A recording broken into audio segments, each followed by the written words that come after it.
An entire wing of this hotel crumbled like paper, under a load it was never meant to bear. This is the story of the Royal Plaza Hotel disaster in Nakhon Ratchasima, Thailand. Built in the 1980s, it was designed as a mid-rise hotel, 5 stories of reinforced concrete. But that wasn't enough for the owners. Without proper approval, they added 3 more floors on top. These extra floors meant more weight pressing down on columns that were never designed to carry it. Beneath the surface, a slow, insidious process was underway. Over time, a phenomenon known as concrete creep began to set in. This is the tendency of concrete, under the relentless, constant pressure of the building's own immense weight, to slowly and permanently deform. It doesn't crack or break suddenly, instead it flows, almost like an incredibly thick, slow-moving liquid. This gradual, plastic-like deformation is a silent process, accumulating strain invisibly over the course of many years. But the concrete wasn't the only material under duress. The steel reinforcement bars, or rebar, embedded within the concrete columns were also failing. Designed to provide tensile strength, this steel skeleton was now being subjected to stresses it was never meant to endure. As the concrete crept and sagged, it transferred more and more of the load onto the rebar. This constant pressure caused the steel to fatigue, weakening its molecular structure. Soon, these internal failures began to manifest in visible, alarming ways. Fine, spidery microcracks appeared on walls. Chunks of plaster would unexpectedly fall. Heavy support beams began to visibly sag. Doors jammed in their frames and floors started to slope. All were ominous warnings that the building's very skeleton was slowly giving way. The cracks were becoming more and more apparent. Staff and even some guests noticed them. Management's response was purely cosmetic. Local workers were hired to patch these cracks with plaster and paint, a futile attempt to hide a terminal illness within the building's bones, but these were just symptoms.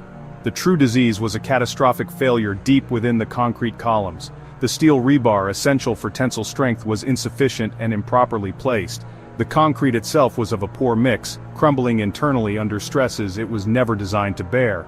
A proper engineering assessment would have called for drastic, expensive measures, underpinning the entire foundation to provide a stable base, and jacketing the failing columns with reinforced concrete or steel casings. But no such actions were ever taken. The warnings were ignored. Instead, the hotel continued its slow, inexorable descent. The differential settlement was becoming obvious. Floors sloped, and doors no longer fit their frames. The building was groaning under the immense, unplanned weight of the extra floors. Then came Friday, August 13, 1993. It was a day like any other at the bustling hotel.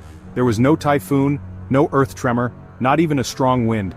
The sky was clear, without any external trigger or immediate warning sign. The structure finally gave up its fight against gravity.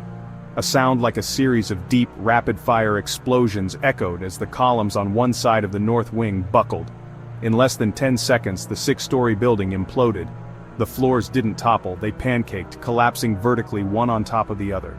Each slab of concrete smashed down onto the one below, creating a tomb of rubble and dust. The collapse was so swift, so total, that for those inside, there was no time to react, no chance to escape. The final toll was staggering.